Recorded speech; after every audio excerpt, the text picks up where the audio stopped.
evakuasi korban pondok pesantren Al-Kozini yang ambruk di kawasan Sidoarjo, Jawa Timur. Visual yang Anda saksikan, saudara, ini merupakan visual terbaru di mana proses evakuasi ini masih terus dilakukan, namun karena ada puing-puing yang menutupi jalur masuk ke titik-titik yang diduga merupakan titik korban berada, maka 3 alat berat ini dikerahkan oleh tim SAR gabungan untuk membersihkan puing-puing.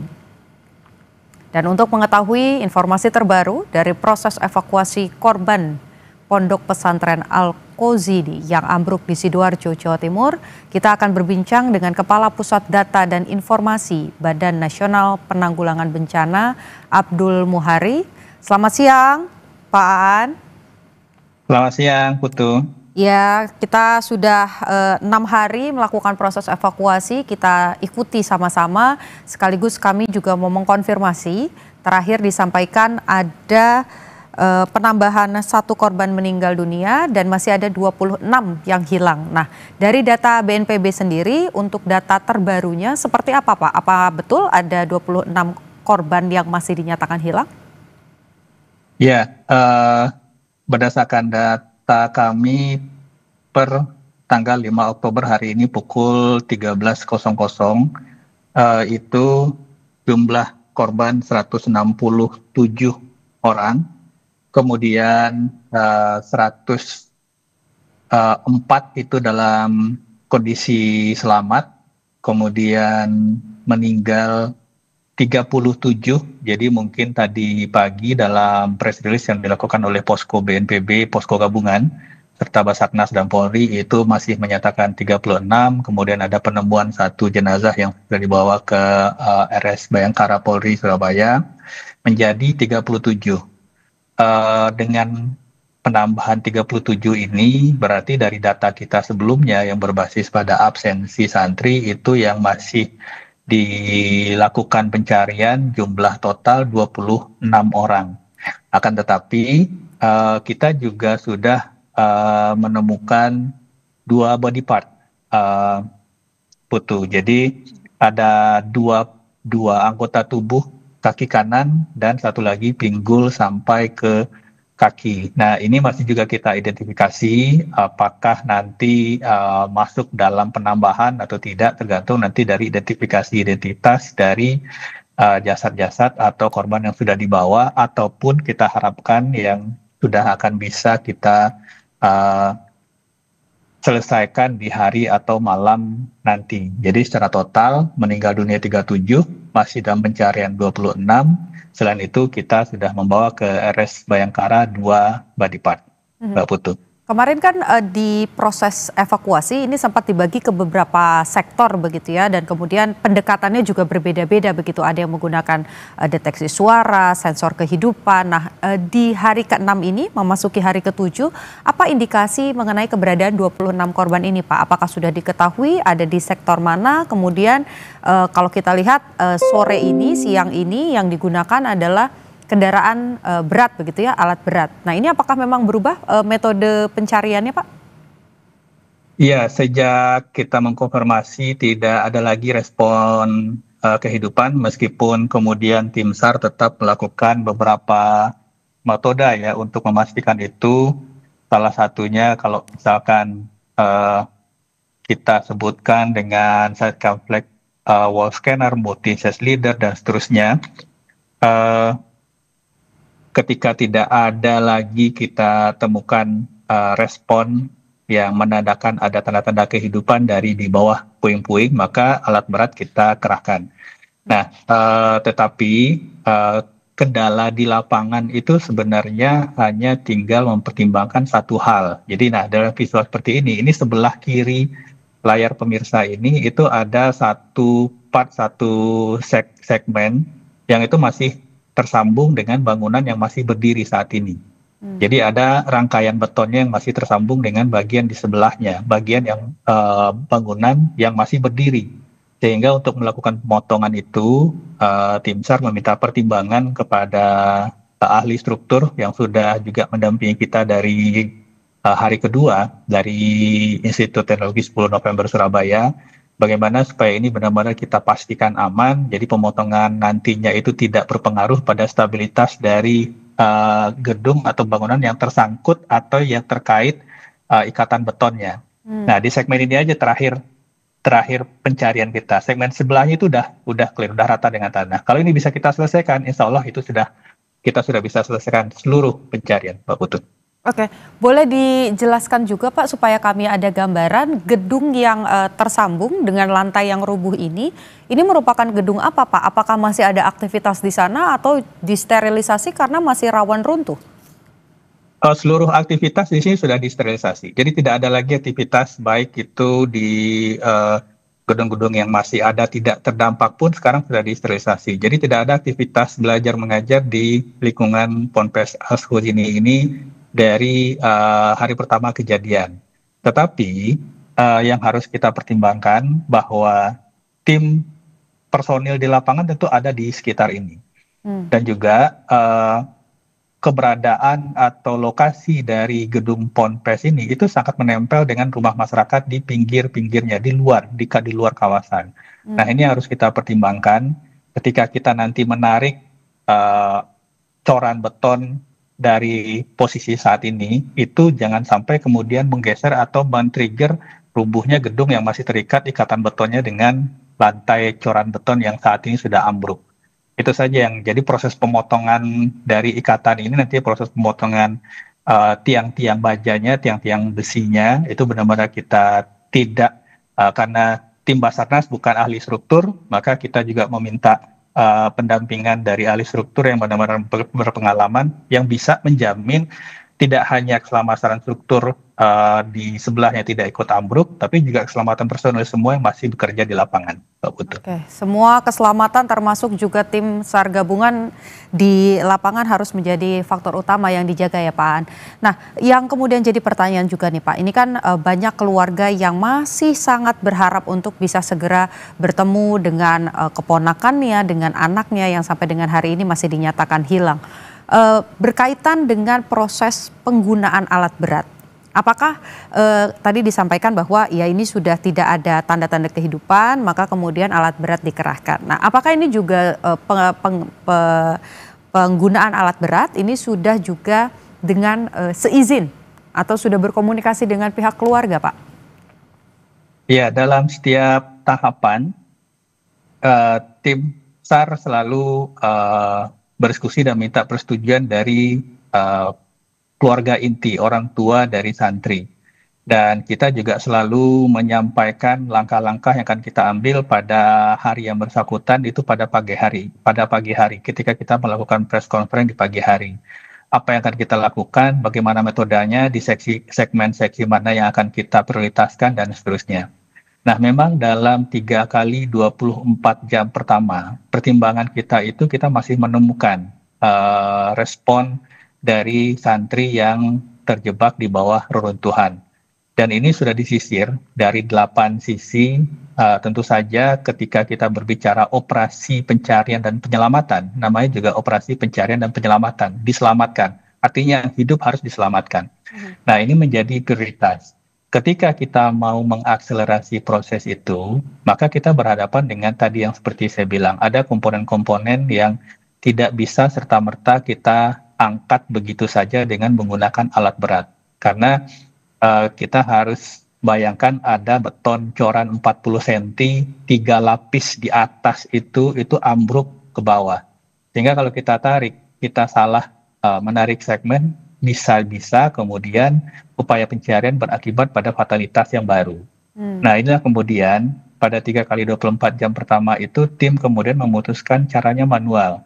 Dibuka sedikit demi sedikit celah di bawah, kemudian begitu terangkat, disanggah dengan kayu, dicoba lagi terangkat, disanggah dengan kayu. Nah, inilah yang kita lakukan. Dan alhamdulillah Mbak Putu, dari respon di segmen yang kita masih mengidentifikasi ada respon kehidupan itu, kita berhasil mengevakuasi 7 korban. 5 diantaranya selamat. 5 diantaranya kita selamatkan. Tim benar-benar luar biasa. 2 diantaranya sudah meninggal. Nah, begitu segmen ini sudah berhasil dikeluarkan semua, yang tadi 7 5 selamat, 2 meninggal itu. Kemudian kita sisir lagi, tim sisir lagi untuk melihat apakah masih ada respon-respon kehidupan tersebut.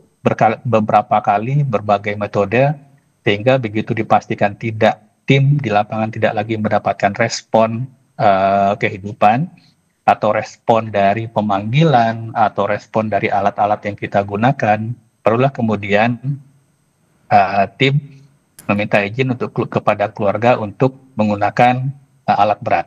Penggunaan alat berat tentu ada risiko. Risikonya ini pun harus kita minimalisasi. Karena bagaimanapun ketika kita mengevakuasi atau mengangkat struktur-struktur beton yang beratnya mungkin di atas 10, di atas 20 ton, itu juga tidak bisa serta-merta. Harus di-cutting dulu, harus dipotong dulu. Jadi 1 hingga 2 ton ini yang kemudian diangkat. Kenapa harus di-cutting dulu? Karena supaya nanti ketika kalau kita lakukan pengangkatan secara sporadis, ini juga akan ambruk ke bawah. Nah, nanti juga akan menimbulkan masalah baru untuk nanti mengidentifikasi korban. Sehingga ini yang tahapan demi tahapan, tapi tahapan ini juga kita akselerasi, tim bekerja 24 jam di lapangan. Kita bisa bayangkan 24 jam di lapangan. Jadi benar-benar ini sebenarnya sudah hampir seluruh kemampuan yang bisa kita lakukan itu benar-benar kita lakukan agar tidak hanya percepatan proses yang merupakan harapan dari orang tua, dari santri korban ini yang bisa kita wujudkan, tetapi keseluruhan proses bisa kita percepat dan keamanan tim di lapangan bisa kita pastikan, Mbak Putu. Oke, berarti targetnya kalau untuk hari ini memang akan fokus untuk membersihkan puing-puing dan juga menyelesaikan 3 lantai beton yang patah itu ya Pak ya, baru nanti akan dilanjutkan lagi ketika jalanan atau jalurnya sudah mulai terbuka lagi, baru akan mulai dievakuasi secara manual lagi, begitu Pak? Itu sudah terakhir, jadi kalau misalkan yang segmen yang masih menempel di gedung itu bisa kita potong, segmen betonnya atau reruntuhan puingnya bisa kita angkat, tidak menempel lagi, itu udah segmen terakhir, itu udah bisa kita pastikan, bisa kita angkat dan kita harapkan semua sudah bisa kita ratakan dengan tanah. Kalau semua sudah bisa kita ratakan dengan tanah, artinya kita sudah bisa membersihkan seluruh tempat di mana kita identifikasi korban terperangkap, Mbak Putu. Oke, yang jadi pertanyaan juga tadi kami sempat berbincang dengan keluarga korban yang ada di posko adalah terkait dengan waktu dan juga proses pencarian peristiwa ini atau insiden ini. Kalau dari BNPB sendiri mentargetkan proses pencarian ini akan dilakukan hanya 7 hari, 14 hari atau seperti apa Pak jangka waktunya nanti? Kalau SOP dari satu operasi pencarian dan penyelamatan itu 7 kali 24 jam. Tetapi kemudian sekiranya masih ada indikasi lokasi yang ada korban di satu titik yang belum terjangkau, maka itu akan diteruskan sampai seluruh titik yang diduga masih terdapat korban itu bisa kita bersihkan dan seluruh indikasi-indikasi titik-titik di mana mungkin masih ada korban melakukan aktivitas pada saat kejadian berlangsung itu sudah bisa kita jangkau semua. Nanti kita akan diskusi lagi dengan keluarga. Tentunya ini nanti kita akan saling silang konfirmasi dengan data absensi tadi, Mbak Putu. Jadi nanti dari keseluruhan, kalau misalkan secara fisik dari jasad sudah memenuhi angka tadi, biasanya itu tidak akan persis ya. Bisa jadi lebih atau bisa jadi kurang. Ketika misalkan sudah semua lokasi sudah kita bersihkan, tapi ternyata angkanya nggak match, nanti kita akan berdiskusi lagi dengan pengurus Ponpes dan kita akan berdiskusi juga dengan orang tua. Pengurus Ponpes kita perlukan nanti di mana lagi titik-titik yang memang memungkinkan aktivitas santri yang pada saat nanti operasi kita sudah selesaikan itu masih belum atau diduga masih ada satu titik dan seterusnya. Kira-kira prosesnya demikian, Mbak Putu. Oke. Pak Aan, di area pondok pesantren ini kan juga ada posko yang kemudian ditinggali oleh keluarga korban. Yang kemudian menjadi pertanyaan tentu saja dari insiden ini bukan hanya mengembalikan kesehatan fisiknya saja, tapi juga mentalnya, baik untuk keluarga korban, apalagi untuk korban yang selamat. Nah, dari BNPB sendiri, apakah ada pendampingan psikologis untuk keluarga korban ataupun juga korban selamat? Ya, dalam satu operasi kedaruratan bencana kita sudah punya klaster-klaster yang berkaitan dengan kementerian, lembaga, atau badan yang memang mempunyai tusi di situ. Saat ini BNPB dan Basarnas fokus pada operasi pencarian dan pertolongan, tetapi termasuk juga menyediakan dukungan dalam konteks ini logistik dasar permakanan dan non-permakanan bagi keluarga yang masih ada di lokasi, mungkin yang mendampingi atau menunggu hasil operasi pencarian. Kita sudah menggeser atau mendropping dan saat ini sudah digunakan uh, matras, selimut, dan seterusnya, logistik permakanan maupun non-permakanan. Nah, untuk antisipasi trauma psikososial dan kemudian juga tentu saja ada permasalahan-permasalahan berkaitan dengan psikologis sebagai orang tua ya, artinya sudah sekian lama menunggu proses, masih belum ada anak yang masih belum diketahui kabarnya dan seterusnya. Memang ini menjadi ujian buat kita semua ya, dan kami tentu saja tetap memohon kesabaran bagi orang tua santri yang terdampak pada kejadian ini. Mohon percayakan kepada kita prosesnya. Ini satu hal yang mungkin kita perlu sampaikan juga, Mbak Putu, bahwa tim SAR yang bekerja di sini adalah tim SAR yang benar-benar sangat profesional di bidang ini. Mereka tidak hanya pernah kita deploy, pernah beroperasi di Indonesia, tetapi juga Masukan ataupun juga pengingat lah supaya lembaga pendidikan, entah itu pondok pesantren ataupun sekolah-sekolah yang memang mondok begitu, supaya peristiwa ini bisa tidak terjadi lagi. Apa yang harus dilakukan, Pak? Apakah memang harus ada audit struktur bangunan, kemudian misalnya kolaborasi begitu untuk memantau bagaimana kesehatan dalam tanda kutip bangunan-bangunan yang akan digunakan oleh santri-santri ataupun juga anak-anak ketika sekolah? ya, sebenarnya ini lebih banyak kalau kita berbicara teknis, sudah pasti jawabannya ini adalah gagal struktur. Gagal struktur secara total. Kita bisa lihat tebal, ini yang di visual sekarang ini tebal corannya mungkin hingga 60 cm, hampir setengah tinggi orang dewasa, tetapi besi yang dipakai mungkin besi yang tidak sesuai dengan kriteria pembebanan yang harus digunakan dengan kondisi cor seperti itu. Dan ini ada 3 lantai dan seterusnya. Jadi kalau kita berbicara teknis, ini gagal struktur. Kalau gagal struktur itu pasti perencanaan dan pelaksanaan pembangunan yang tidak tepat, tidak sesuai dengan sebagaimana mestinya. Nah, tetapi lebih jauh dari itu, ini sebenarnya lebih banyak didorong oleh permasalahan sosial sebenarnya. Permasalahan sosial yang artinya memang hampir semua proses kalau kita bicara rural area di Indonesia atau bahkan di perkotaan, rumah-rumah masyarakat yang sifatnya aset pribadi atau aset kelompok itu mungkin dibangun sendiri oleh secara pribadi atau kelompok itu sendiri. Hal-hal seperti ini tentu saja harus kita pertimbangkan ke depan. Kalau misalkan itu berkaitan dengan aset pribadi, ya mungkin yang akan berisiko adalah diri sendiri atau keluarga. Tapi ketika itu berkaitan dengan keperluan atau akan digunakan untuk aktivitas-aktivitas yang akan melibatkan sangat banyak orang di situ, satu hal yang harus kita ingat adalah buat siapapun kita, penanggung jawab Ponpes, bahwa kita yang santri ada di situ, orang tua, para santri, bahwa ketika kita berbicara struktur, itu tidak ada tawar-menawarnya. Bahwa kesalahan kita dalam memastikan struktur itu kuat akan berakibat pada fatalitas yang mungkin berakibat pada kematian puluhan orang yang akan beraktivitas di situ. Jadi ketika kita berbicara struktur yang akan digunakan secara publik, aktivitas sekian banyak orang, maka keselamatan, kesesuaian, kedetilan, dan perhitungan-perhitungan sebagaimana mestinya struktur itu dibangun harus kita lakukan, Mbak Putu. Oke. Kalau proses investigasi Pak akan berjalan bersama paralel dengan proses evakuasi dan juga pertolongan atau akan nanti dilakukan setelah proses evakuasi ini selesai?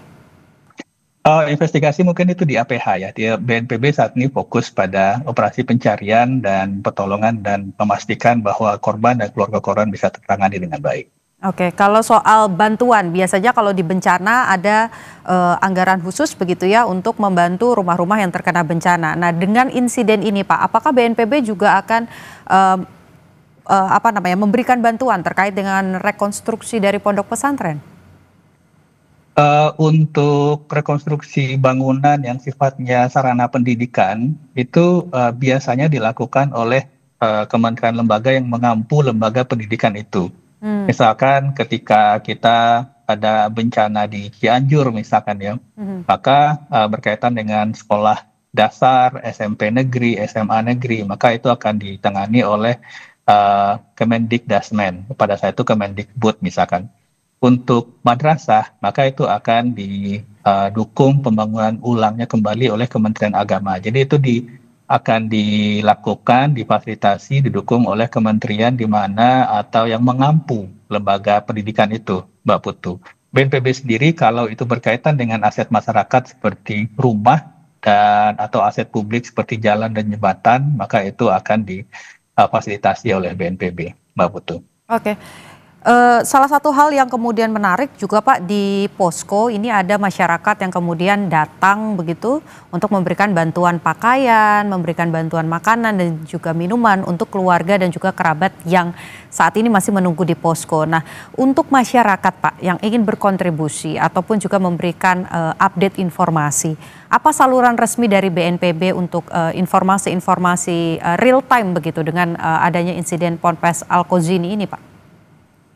Ya, untuk masyarakat khususnya mungkin yang tidak berada di Surabaya atau Sidoarjo yang tidak bisa ke lokasi, jika ingin mendapatkan informasi secara langsung itu bisa ke call center BNPB 117 atau nanti kita juga selalu merilis informasi resmi 2 kali sehari, pagi jam 8 dan kemudian sore jam 18 waktu Indonesia Barat tentang hasil upaya pencarian pada hari berjalan.